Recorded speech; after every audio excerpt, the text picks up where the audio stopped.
Hello, everyone. Welcome to the seventh episode of the most entertaining podcast. I'm your host for this episode, Tobi Olagesin, and joining me today is Bari, a professional sports broadcaster for New Central TV on DSTV, and my friend Guam, a Chelsea fan and a big soccer enthusiast. How you guys doing? Welcome. Very well, thank you, bro. Always a pleasure to be on the most entertaining podcast. Absolutely. Guam, what's up? First time Yeah, together, you and I on the podcast. yeah, it's going to be great. It's going to be great. Let's get into it. Yeah, I'm super excited. So yeah, today's episode is going to be a little bit different. Another rebuild episode we're going to be doing today. We're going to be discussing rebuilding Crystal Palace, a team for the Mandem. With the likely departures of both Captain Margehi and the star player Eberechi Eze in mind, the FA Cup champions are going to have to be in a bit of a rebuild. Considering the fact that they're going to hopefully, if they sort out the issues with Lyon and UEFA, they should be performing in the Europa League this year. And with European football means a lot more game time, so the squad has to be refreshed. And they're going to be losing a lot of big players, so they have to be ready. But before we get into it, let's talk a little bit about like this whole thing with Europa League. Are you guys aware of what's going on between like Crystal Palace's owner, because his name is John Texter, American, investor. He owns Crystal Palace, kind of. He has the largest majority investment in Crystal Palace, but he also owns Lyon, and both of those clubs have qualified for the Europa League.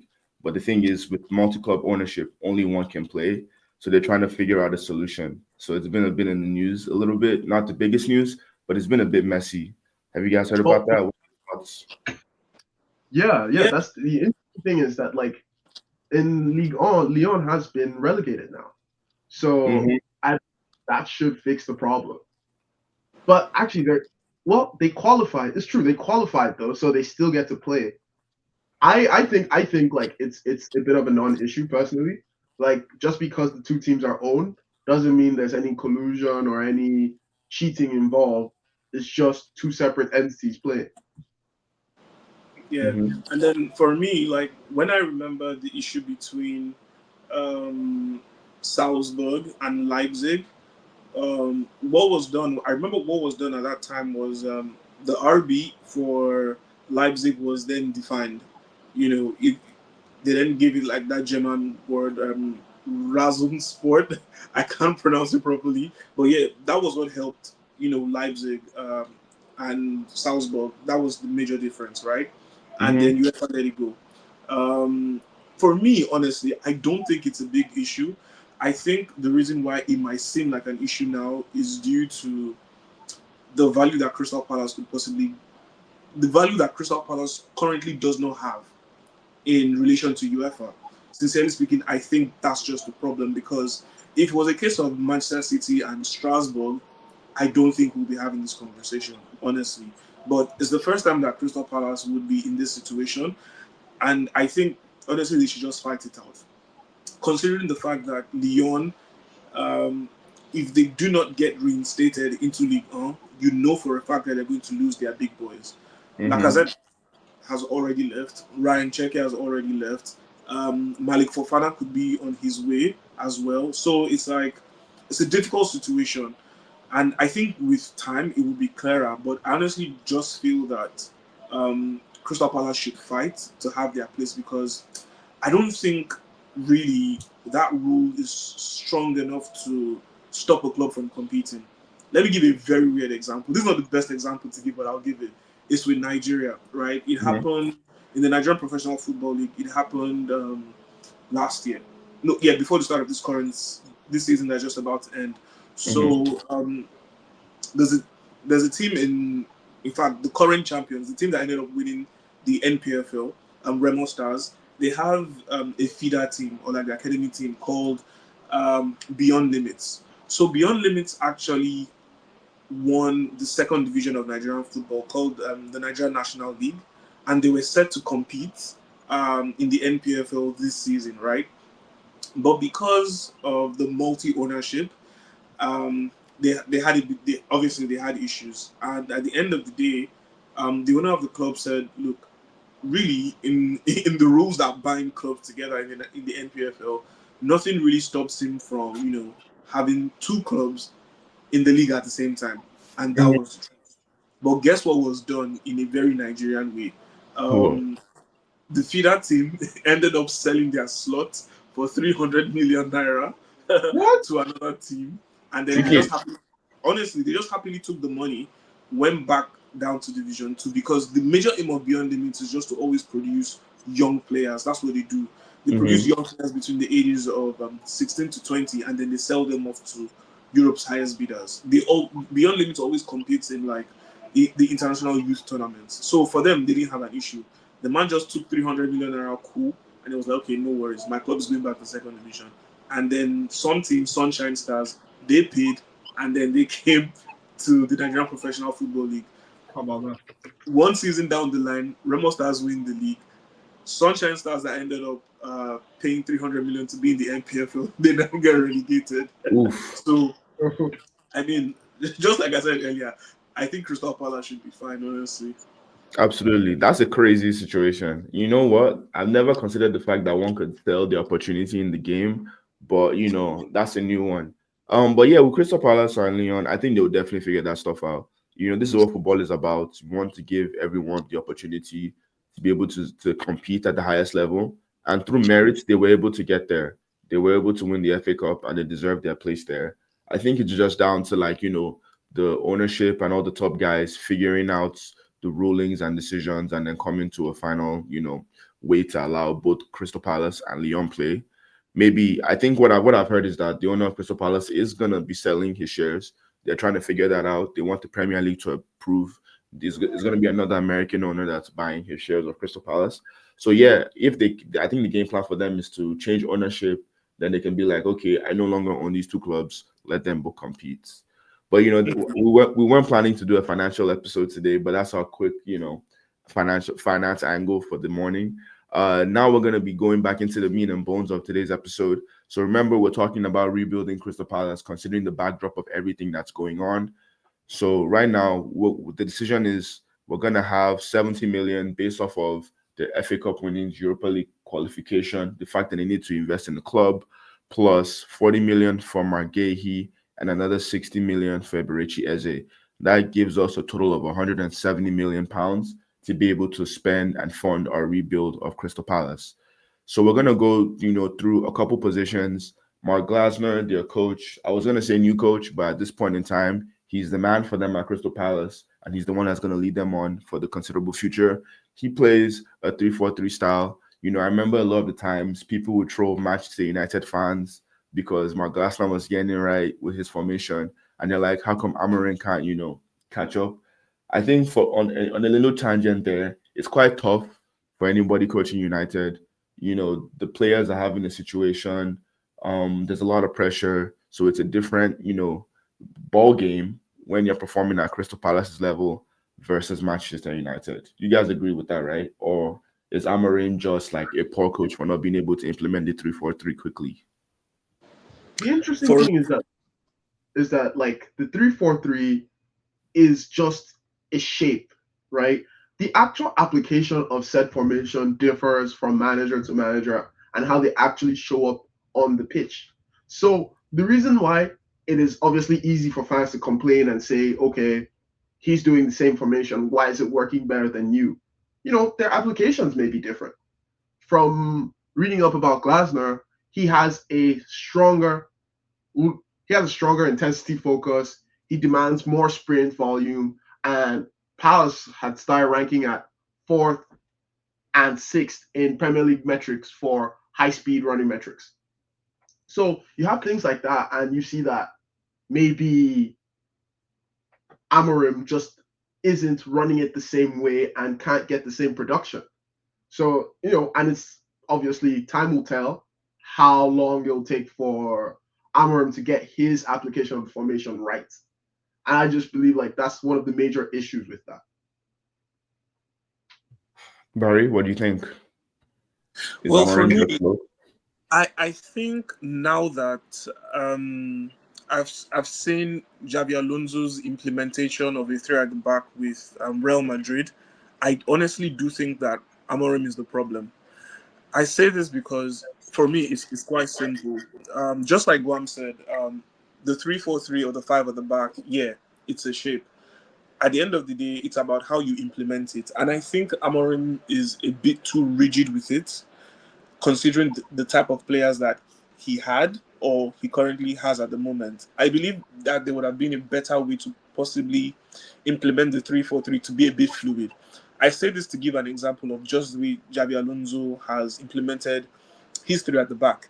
We've seen that he's using Chouameni as the player to determine how they shape up. Excuse me, Chouameni is obviously the player that determines how they shape up on the ball and off the ball, right? So sometimes off the ball, you do see them in the back five, and then Rudiger and Hoyson are flanking Chouameni. And then Mm-hmm. sometimes in the offensive, you've got Chouameni coming, pushing back up, and then, he's basically like the sole defensive midfielder, and then he gives everyone else around him the license to move forward, right? So Yep. learning from that, seeing another coach implement it should be found wanting. But then again, Amorim's system did work for him at Sporting, right? Yep. And he has insisted that he wants to go with it. So for me, I think that this summer transfer window is going to be crucial to his future. So for me, I'm like, you know what, United, give him everyone he wants, give him anything he wants. But before December, I believe we'll be having a conversation about Ruben Amorim. Whether that discussion is going to be positive or negative, time will tell. Yeah, I totally agree. It's gonna be a very, very interesting season. But that's what we love about Prem. Every season we talk about how it's gonna be so interesting with storylines, with all the news, everything that's coming in with the new players. And even this season is gonna be very, very wicked. And I think it was remiss of us not to mention this earlier, but we should actually have a little quick section just to talk about, the recent big news in the passing of Diogo Jota and his brother Andre. I think that was something that rocked the football world. Everybody felt that when we heard the news a few days ago. And I think it's extremely sad because, I mean, any death is really sad. But a lot of times in soccer and football, you don't really have these high profile players that pass in such a situation, considering the really fantastic time they've had in the last couple months. He wins the Premier League, he wins the UEFA Nations.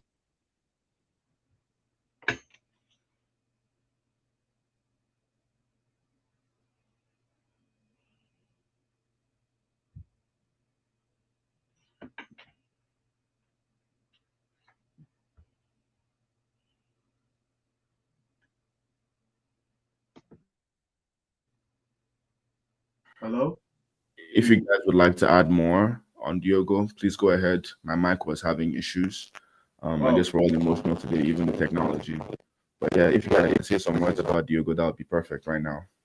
okay. So, my fun fact, my little brother is a Liverpool fan. So it was very interesting, waking up to see that kind of news, right?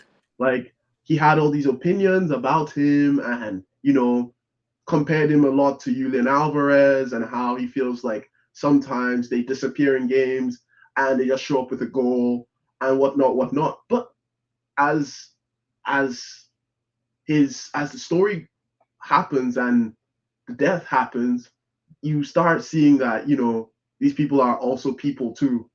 They're not just characters that we judge on the screen and look at what they do on the football pitch. There's way more. And, it made you think of his wife and kids, his friends who were in the Portuguese team with him, and the fans who saw him as more than a football player. They saw him as someone who would stream video games online and play competitive FIFA with other people, and it rounded out how we perceived him. And I think the greatest compliment we could give was that he was a footballer with personality, and he'll be dearly missed. Absolutely. Barry, any words? I think for me, it's really sad because he's human at the end of the day. And I think why, the world of football is currently rocked up is just like Toby said earlier, we've never really experienced a high profile player, just leaving us unexpectedly. And for me, thinking about it from the human angle, he's 28 years old. I'm about to turn 28 in December. His younger brother is 25. My younger brother is 25. It's crazy. And then he just got married, 7 days before the accident. And then knowing that he was traveling because he's so committed to his profession. He was advised not to travel, but he was advised not to travel by air. So he was going to take a ferry, and he obviously his brother went with him because they just wanted to spend time together. They were genuinely best friends, like not just blood brothers. And living behind his high school sweetheart, living behind 3 kids, living behind his teammates. I honestly do not know how the Liverpool players are going to be able to cope going forward. It's going to be so hard coming into the dressing room. Diogo is not there. The number 20 is just vacant. Like it's going to be weird for them.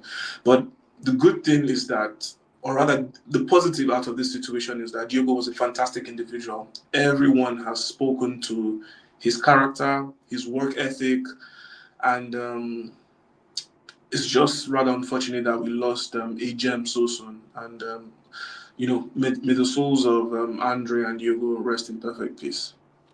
Amen. Amen. Obviously, that was a summer note, but it's still in the spirit of football. What you realize is that life goes on, and we just have to be willing to, enjoy the time that we have here, give people their flowers. But yeah, back to the main topic on the rebuild. 15 minutes in, and we haven't spent a penny on any players so far. LOL. So we're gonna be doing the real builds for Crystal Palace. They do a 3-4-3 kind of shape under Oliver Glasner, and the idea because they're gonna be preparing for Europe, they need to have a bigger squad with better players, seasoned players that can be able to perform at the next level. So the game plan is they need two new tens, one number eight, one center back, and one left wing back. Remember, we have 170 million to go, and the idea is that all of us are going to go in a circle. I'll go first, then Guam, then Bari, and then we'll then debate our options. And eventually, at the end of it, we will see what's likely for Crystal Palace. For the two tens, so we're going to start with the 10. So we can both say both of our tens at the same time, and then just discuss it. We might have overlapping players, or we might have six individuals. We'll see how it goes. So for me, looking at it right now, I wanted to. So they're gonna lose Iberichi Eze. So well, not they will definitely, but it's very likely that he will find a new club.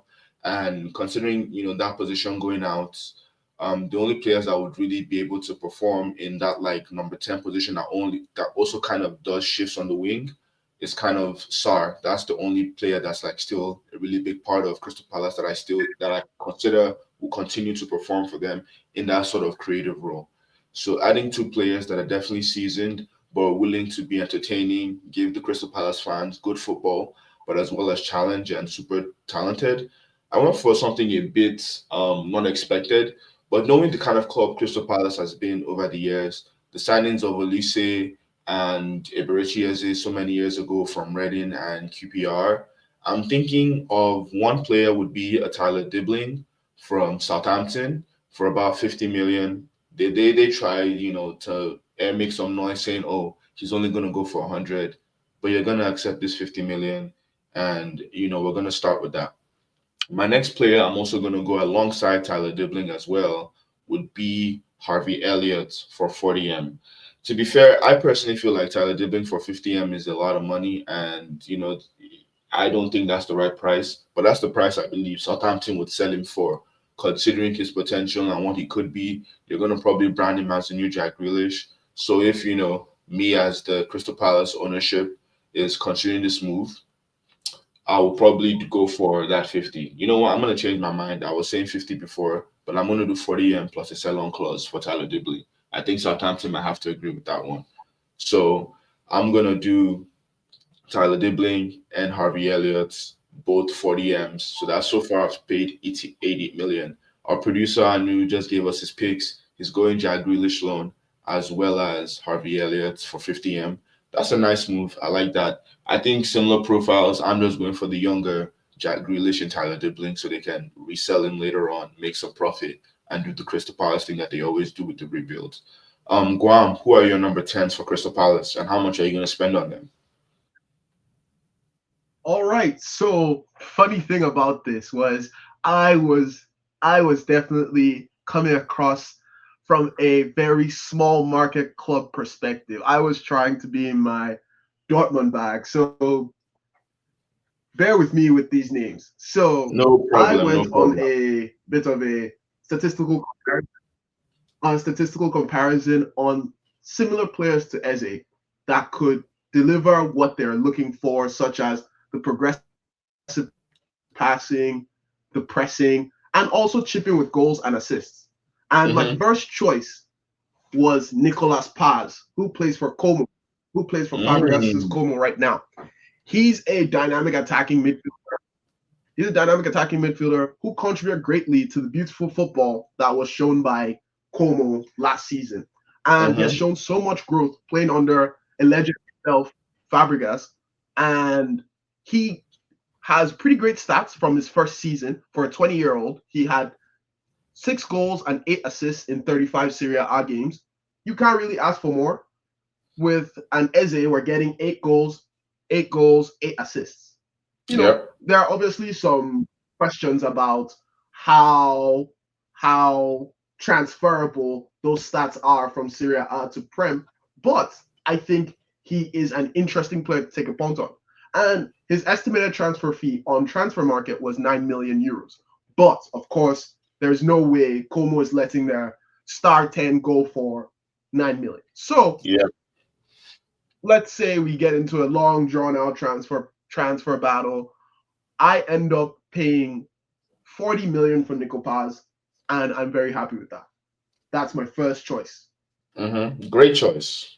My second choice was based on, again, comparison to Eze, comparison to Ismail Assar, and another young profile who played for VfB Stuttgart this season, Enzo Mm-hmm. Milo.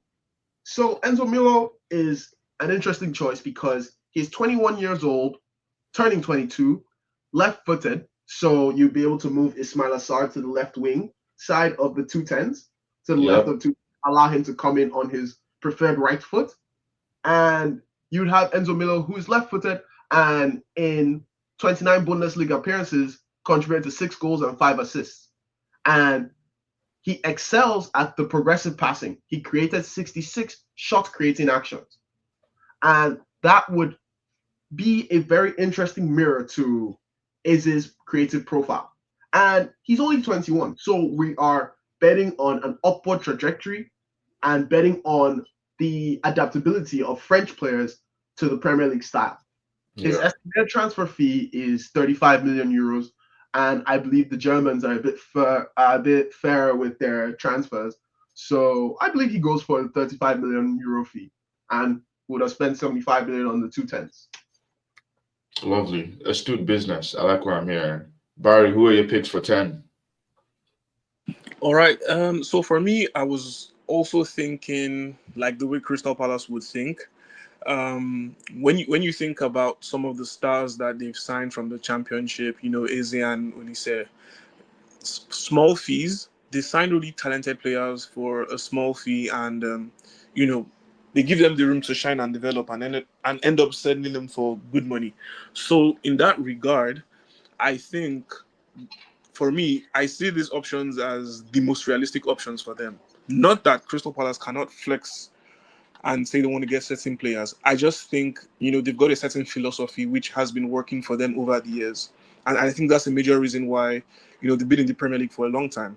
So with that regard, I think for me, number one, the first option is actually Fabio Vieira, considering the fact that strong rumors have it that Eberechi Eze might be on his way to Arsenal sooner than later. In negotiations with Arsenal, I think they can get a good deal for Fabio Vieira. He's someone who can tuck in on the right hand side as one of the double tens, and then for me on the left hand side, someone who at the moment might not necessarily displace Ismail Assar. I think James McAtee from Manchester City. Um, James McAtee, with the few games that he had last season, I was honestly impressed with him. And considering his age, he does need game time, which we know, not possibly, it's not going to increase next season due to the new signings that Manchester City have made. I mean, the signings of Tinjani Reinders and Ryan Turkey have already hindered James McAtee's chances for next season. So for me, Fabio Vieira and James McAtee as the double tens for Crystal Palace. Well, I wasn't expecting you to bring up Fabio Vieira. I don't know how I feel about that as an Arsenal fan. I'm not ready to let him go just yet, but truth be told, I think it's about time for him to move on. I personally would love to give him another season, one more chance to see if it can work out. But if the right bid comes in, we do need the money for other positions. I do see that happening as well. So those are our options for number 10. We have loads of players available. Some of the names that I see, that are coming up a few times. Harvey Elliott is a big one. We definitely know that he wants out from Liverpool. So I think that's a very doable transfer for Crystal Palace. Nico Paz, I like that one a lot. And Zomilo, that was also a very cool one. James McAtee is something that Crystal Palace would definitely consider as well, because that's the price point they love to shop at. But I think it'd be very, very difficult for us to really just know for certain who they want. We don't really know too many of the picks out there in terms of who they're actually working on, but we would have to wait and see who Crystal Palace picks. Now, moving on to the number eight.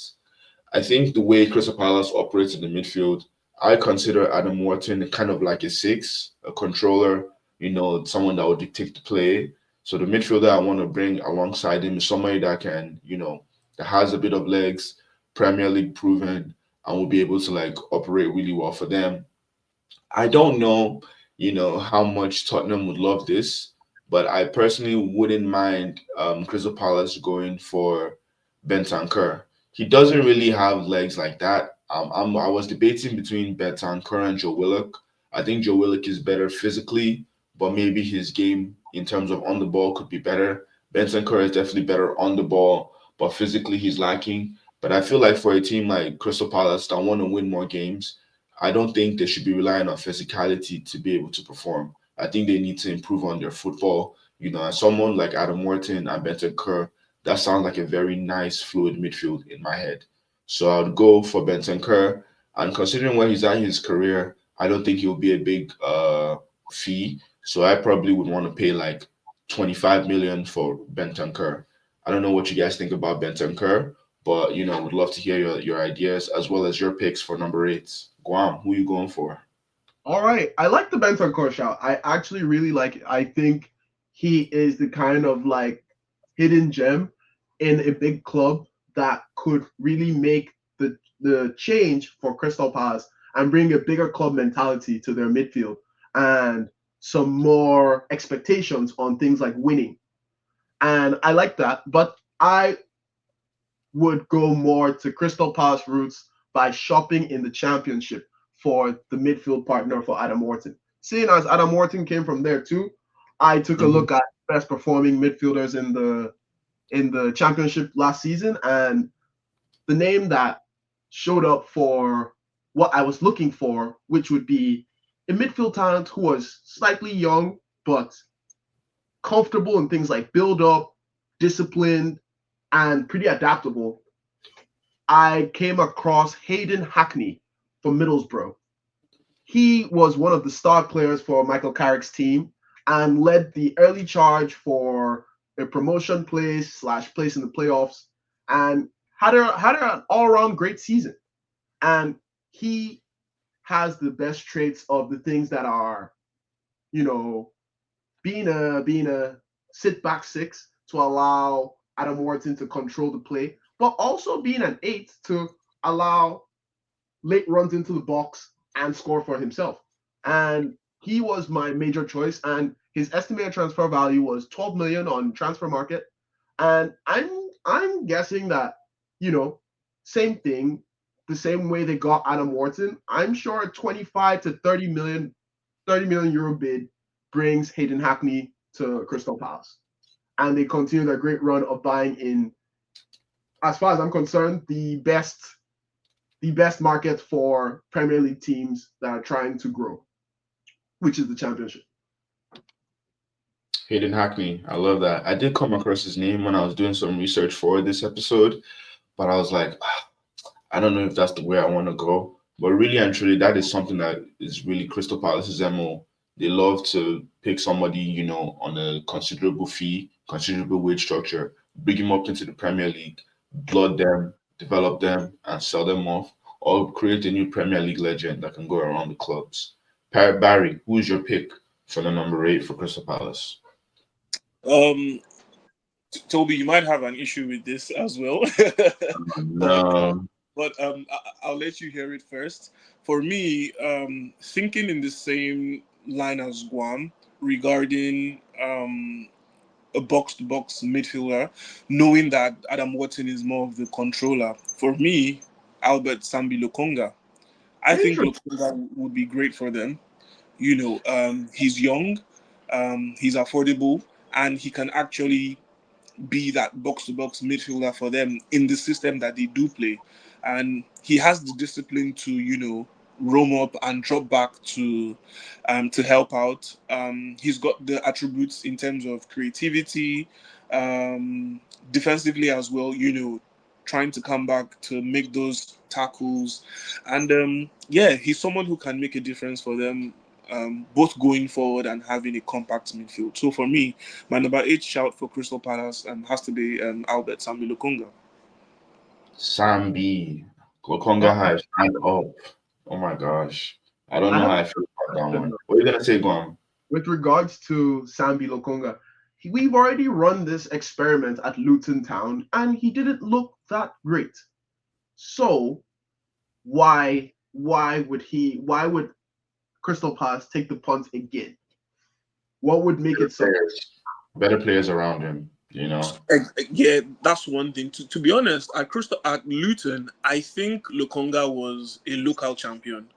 Yeah. I think the competition at Luton was not so good for him, and he didn't really elevate his game. The flip side about him and Luton is that, for football lovers and for neutrals, we felt that, Lukonga should have done much better. I mean, take a look at the impact that Ross Barkley had at Luton. You get what I mean? However, to the Luton fans, Lukonga was absolutely amazing, and they wished he signed a permanent deal, even though they went down.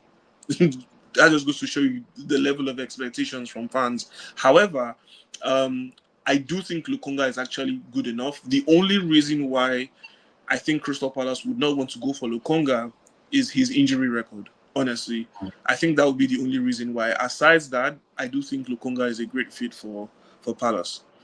I do like the idea of Lokonga for Crystal Palace, truth be told. I think stylistically, he does make sense. He has the ability to play as, a 6 as well as an 8. So he gives them options in selections and rotation. He's another one of them players that I really thought would make it at Arsenal. I think the story isn't over. I think he comes back from loan from Sevilla, so he's going to resume training. Him and Fabio Vieira, it's the same story for me. Guys that I would love to see succeed and elevate their game. Lokanga was supposed to be the next Yaya Toure. Fabio Vieira was just supposed to be like the next Luis Figo. Obviously, I'm dreaming, but a boy can't hope. But I do agree that those kind of moves to Crystal Palace would be the best way to move forward for them.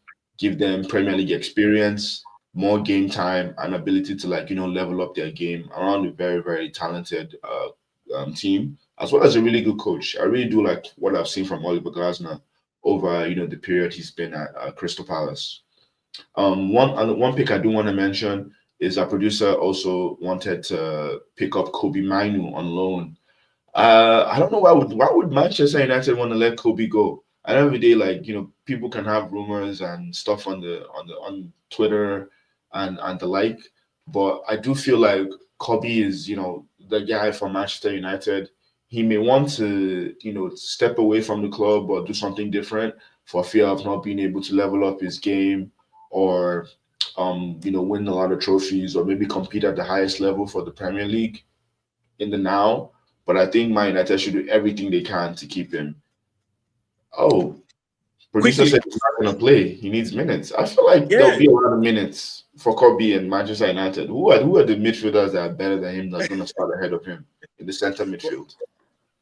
I think the thing with Kobe is that what we saw under Amorim with Mano is that he doesn't seem to have a specific position for him. He tried Yeah. him in the middle as one of the double pivots, and then he tried him as one of the double tens. I don't think Kobe looked so comfortable as one of the double tens. I think he found it difficult to impact the game.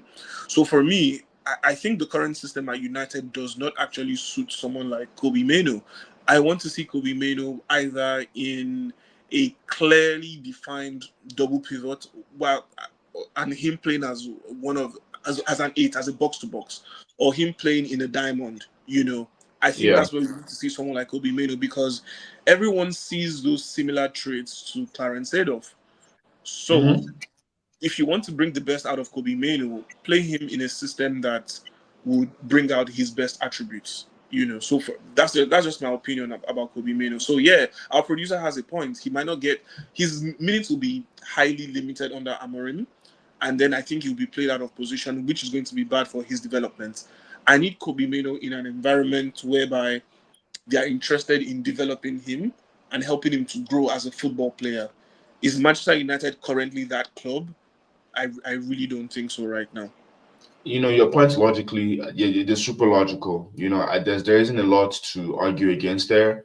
But I think one thing that I would want to raise here is that usually a lot of the times, especially with United and their coaches, we want to say like, it's the coach is not using them well. The coach isn't able to like get the best out of them. But I feel like someone that's young like Kobe, who's come up through the ranks at United, I think this is the opportunity for him to level up his game, either become a better eight, a better six, or a better 10. I think he has that talent within him to be able to grab the shirt. I do see, where Amorim is coming from because he needs to win now. But I think that doesn't mean Kobe needs to go just yet. Guam, what do you think on Kobe Manu on loan to Crystal Palace? The funny thing for me with these kind of transfers is it's very hard to get a United player to a smaller club. United is kind of the peak for most players in England, and Mm-hmm. any drop off kind of affects them. Any drop off to a smaller team, I feel kind of makes the player look inward and feel a bit bad about himself because Yeah, it's a situation where you're like at the top and now you have to go back to the ground and you have to build up again. So I yeah, don't know if that would be the first on Kobe Mainu's mind to go to somewhere like Crystal Palace, even though there's the provided structure, there's the great coach to work with, it's still about the optics. Someone like Kobe Mainu, who clearly seems to be a bit of a worldly dude, would rather see himself play somewhere else in Europe than go on loan in Crystal Palace, if you understand what I mean. So I don't yeah. think he'd even be interested in the thought of going there. Well, it remains to be seen. If Kobe Manu does leave Manchester United, I would be very shocked. But there are rumors. So we just have to wait and see what happens. So moving on to the next position. So far we've done the two tens, the number eights, and now we're going to be talking about the all important center back. Mark Gahey, the leader, one of the captains, the captain for Crystal Palace, eventually is going to leave the club. So many suitors right now. Currently, Liverpool are the team that are on his case. Newcastle have come in before. Chelsea have come in before. So that's how we know that this is a sought after center defender that would be able to elevate or maintain the levels at any top level Premier League club. So he's gonna leave. The question is who we're gonna bring in. Um, I was debating between two options. One was the younger one from Europe, but they're both actually from Europe. One has Prem experience, the other does not. One is younger, one is older, and it's between Usman Diomande and Fikayo Tomori. So Crystal Palace, recently brought in Maxime Lacroix from Wolfsburg, and so far so good. He's been playing well. I think they also have the American defender Richards, who's had a decent season so far. He's also been performing well. So the question for me is like, do we want to bring in a young center back? At the end of the day, we would prefer to bring in a young center back, but with the way Sporting has been moving, they'll probably want to collect a substantial fee for him. But really and truly, for Crystal Palace to be able to maintain and even, dare to dream to improve on their position in the Premier League, they sometimes need to like take that big step. And I think who I'd like to go for to be that really big step for Crystal Palace would be Osman Diomande, the young sporting center back. And I'm going to be doing 55 million for him. So, Guam, who's your pick for center back for Crystal Palace? I want to say first, those were amazing choices. I like the Fikayo shout a lot. I think that is an opportunity. There is an opportunity there that Yeah, most people will be seeing. yeah. Fikayo brings a lot of experience. Winner in Italy, played in the Prem already. Chelsea grown up, and intangibles that would bring a high level of standards to Crystal Palace. Yeah. So I was very interested in that pick. But my pick is actually someone that they had just last season, Trevor Chalobah. That is my pick. I Mm, think Trevor was quite successful during his loan there and showed amazing stuff. And Trevor, Trevor, the problem with the transfer is Chelsea. Chelsea is a bit of a tough club to negotiate with these days. Trevor, if you look on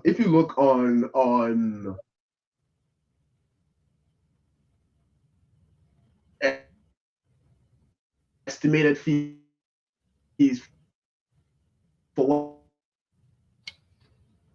what Trevor should go for, you'd be looking at 25. And Crystal Palace was familiar with their setup, and he has already performed well. And with Chelsea right now, he's still performing. So I think that's who I would take the punt on. I do like the choice. Trevor Chalobah is actually a good one. I did see the fact that he was just at Palace and had gone back to Chelsea because he was on loan. But for some reason, I was thinking Chelsea probably needs some stability in their centre back positions. They're looking at more attackers, so maybe they would want to keep him and try and do competition between their current options. But there is a big chance, and it does make sense for him to make the move to Crystal Palace permanent, considering he had a positive experience there. Barry, who's your pick for centre back for Crystal Palace?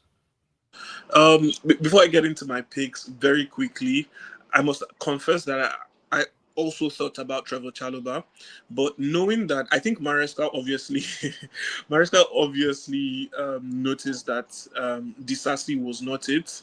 And obviously, Disasi also went on loan to Villa, and we know Disasi is on his way out of the club. Um, Renato Vega was not interested in remaining on the bench. He obviously believed he deserved more game time, hence him going to Juventus, and also he'll be on his way out. That's why Maresca brought back Trevor Chalobah. But here's the thing: I do not think Trevor Chalobah has signed a contract extension with Chelsea yet. So it's a It for me, it should be a possibility. But knowing that Chelsea recalled him, Trevor obviously is a long-time Chelsea fan.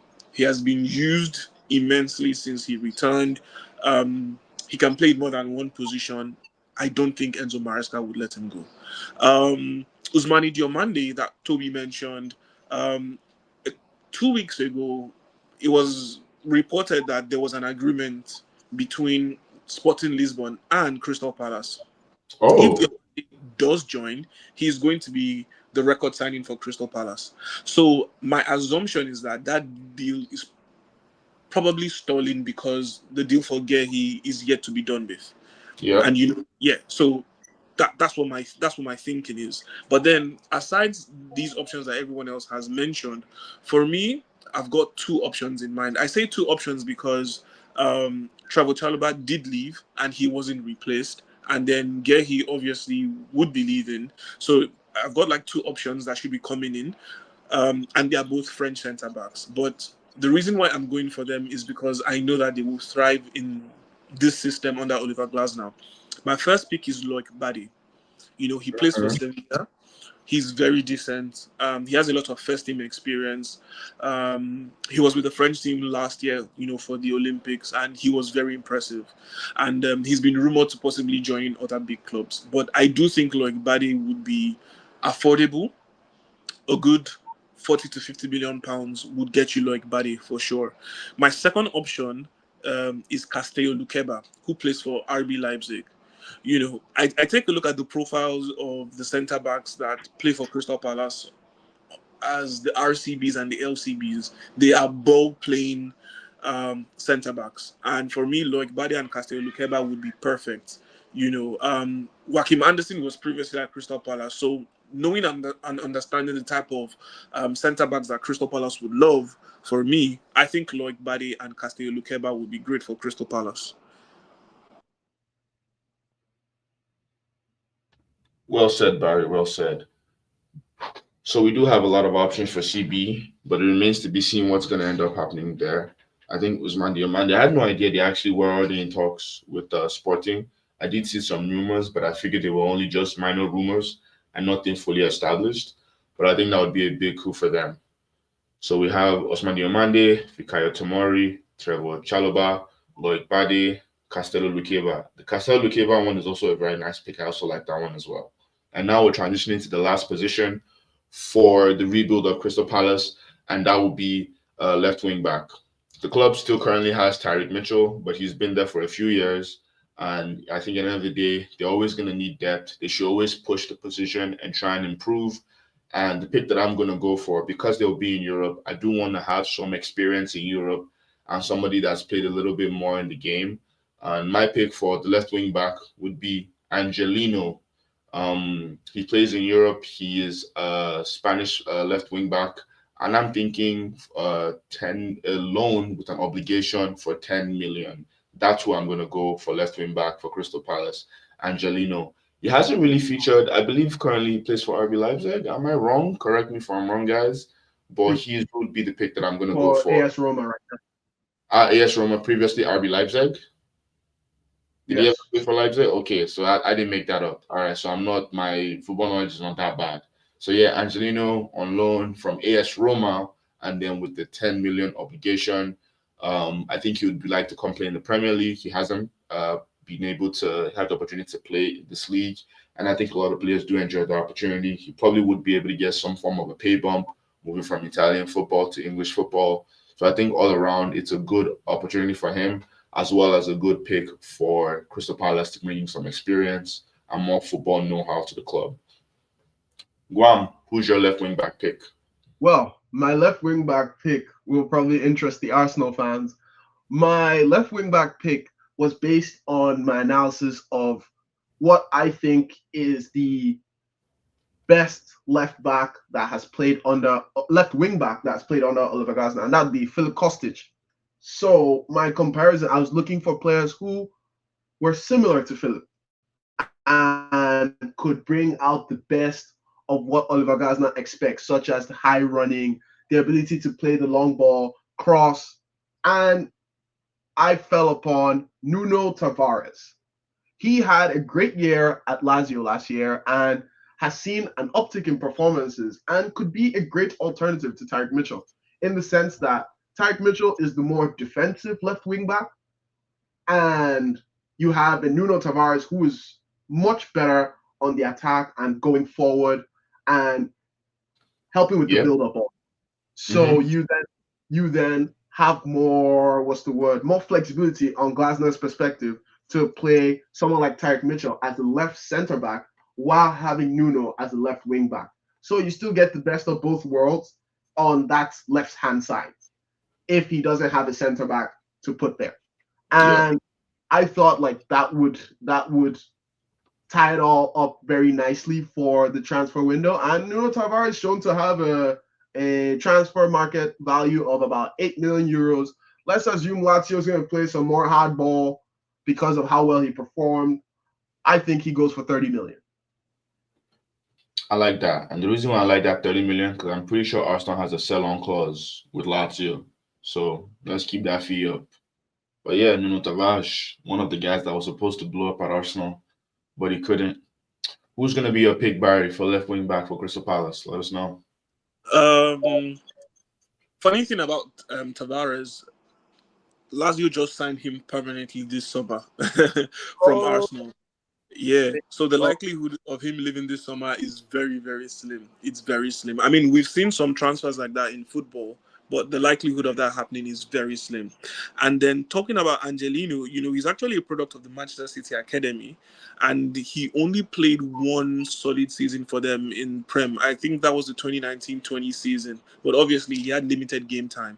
But the good thing about him is that, look, he's got Premier League experience, and to be precise, as a left wing back, Angelino is a perfect person to have there. For me, if I'm still thinking like a Crystal Palace scout or Crystal Palace admin, going for those basically almost unknown players who would end up being a very, very good player. For me, I think I'll be going for Sporting Lisbon's Giovanni Kenda. He was absolutely amazing under Ruben Amorim as a left wing back. And then, he could also play as a forward. So for me, if Crystal Palace go ahead to get him, he's like the perfect replacement for Jeffrey Schlupp. Jeffrey Schlupp could play as a left wing back, he could play as a left back, he could play as a left-sided midfielder, he could play as a center midfielder. And then with Kenda, he could play as a left back, he could play as a left wing back, and he could play as an actual winger, either on the left or right side.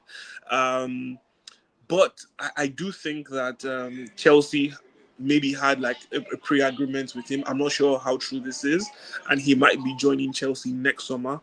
That's like the summer of 2026. But if that isn't true, I Mm-hmm. think Giovanni Kenda would be perfect for Crystal Palace as a left wing back. I do like Kendai a lot.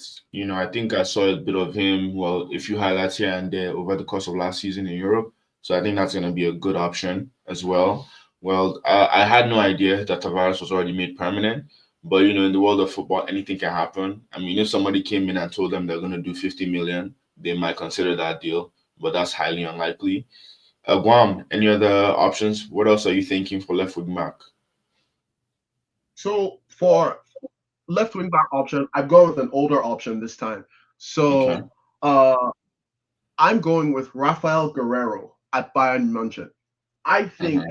that is an interesting pick for them because he is an experienced left-sided wingback slash midfielder with strong attacking output, known for scoring goals and giving assists. And he has very, very similar outputs to some of Oliver Glasner's best wingbacks like Phil Kostic.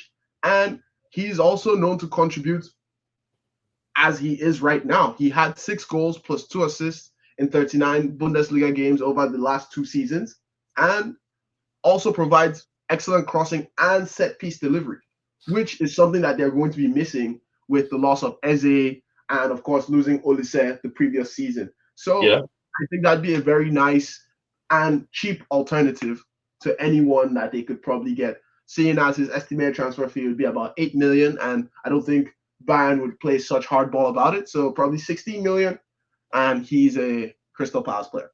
And that Yeah. leaves our transfer budget at 156, and I'd be happy with that. That's a top technical director right there. I am pretty sure I blew my transfer budget. I spent every last dollar. Our producer's pick for the left wing back is gonna be Jet Spence for 20M. And I think what's cool about the Jet Spence pick, I like Jet Spence when he was still, a championship player. I forget the championship club he played for, but I know he had a game against Arsenal where he performed really well. And I was like, that's a player I would take. He went to Spurs, so now I don't like him. Yes, Jet Spence was at Forest. Thank you, producer. That's why we trust you. That's why we love you. But yeah, he went to Spurs, and then obviously I have to hate his guts for that. But he's been, not being a mainstay for them. I think some coaches love him, some coaches don't. He's had a more opportunity under the previous coach, Big Ange. So sad that he had to leave, but it is what it is. Top business. You got to perform in the league.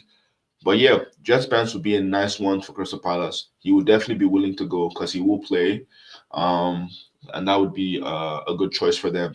So I think we should go through all our picks one by one and how much we spent on all of them, and then we can close out the episode. So for me, my tens were Tyler Dibbling and Harvey Elliott, both for 40M. That puts me at 80M plus a number 8 in Bentancur for an extra 25.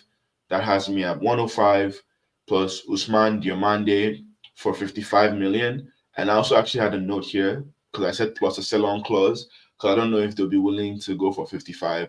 They might want more, they may not, but it depends. But with 55 million for Usman Diomande, that puts me at 160M. And then my left wing back is going to be Angelino on loan with the 10 million obligation. And that has me exactly at 170 million. Guam, let's go through your picks and how much you spent. Can you just run us through real quick? For sure. So I picked Nicolas Paz first, and I believe a 40 million pound, 40 million euro bid should bring him to Crystal Palace. And then my second choice was Enzo Milo for VfB Stuttgart, who just recently won the DFB Pokal, and Mhm. his estimated transfer fee is about 35. So we're at 75 here. And then my midfield choice was Hayden Hackney, who I believe should be available for 25 million. And that adds up to another 100. And then my center back option was Trevor Chalobah, and I believe he should be able to go for 40 million plus a sell-on clause, which would then leave it at 140. And my left wing back option, Rafael Guerrero, should be there for 16. So we're at 156. So still 60 million for new contracts and whatever you'd like. That's a top quality technical director right there. Even leaving money for contracts. Me, honestly, I'm on the line. I might lose my job. We'll see. Barry, who are your picks? Let us know. And the prices, please. Alrighty. My double tens, Fabio Vieira and James McAtee. I think James McAtee would be going for, excuse me, James McAtee would be going for £30 million. For Fabio Vieira, I think £20 million. So that's all right. No, actually, James McAtee £30 million, and then Fabio Vieira £25 million. So that's £55 million, right? And then for Sambi Lukonga, that would be £15 million. So that's £70 million spent already. Um, for the centre back, I would be going for Loic Bade, and Loic Bade should not be going for anything less than 50 million pounds, at least 40 million. So that's £120, right? Uh, Mhm. and then for my left wing back, going for Giovanni Kenda. Knowing the way Sporting is, obviously judging by this Jokere situation, and Yeah. knowing how Sporting likes to sell their best players for good money, um, I wouldn't be surprised if Giovanni Kenda is going for £35 million. So just a minute, adding that together again, um, that's a total of £155 million, and then we've got some extra left for the wage sheet, or if they want to buy more players, or if they want to put some of their good players on hefty salary now that they're earning, or rather now that they're competing in Europe. Yeah, good move. If this was an interview and we're gonna submit this to our, to the chairman, the owner of the club, and they listen to all of our picks, they'll be like, "We're moving forward with Barry and Guam." This Toby guy thinks this is a joke. Oh, and let's look at our producer's picks. Also very astute. He's gonna go with a Grealish loan, Harvey Elliott for 50M, Kobe Mainu loan, and a Trevor Chalobah for 25M. 75 million in total. That's probably even about half of the budget. That's crazy. Shout out to the producer. He low key, you know what? At least, in terms of next round, just know me, I'm the one that's gonna get kicked out last. Producer Barry and Guam are going to the next round of the interviews for this job. But it is what it is. Everybody has their skills. I forgot to add the last line from our producer. We're here in the club with the rest of it. Just of course, it's not all work and no play. It's gonna be a long season. So a little, you can take the team out on like we can go to Mykonos. We can call it a training camp if we want for the media, but we know what we're gonna do out there. But you guys, Guam, Bari, thank you guys for another episode. I think this was extremely fun. I really enjoyed it. Any last words for the episode before we close? It was really fun. Thanks again for having me. I hope to be back again next week, and let's do this again. Okay. It's All always right. a pleasure to be on the most entertaining podcast. And once again, I hope someone at Crystal Palace listens to this episode and, get the necessary players to keep the team up in the league and to compete properly in both the league and Europe. So all the best to Crystal Palace. Yes, they do have a fantastic opportunity right now, and they really need to grab it because the league is only going to get more and more competitive, and you sitting in the back seat is not going to help you. Other people are going to want your sports for sure. Once again, rest in peace to Diogo Jota and his brother Andre, the Jota brothers. Really sad news that we're going to be seeing more and more in the coming weeks and the coming days. But yeah, just a reminder for all of us to, like, treat life as something that's special and precious, and, like, call your family, call your friends, let them know that you care. Thank you for listening to another episode of the most entertaining podcast. See you next time. Bye.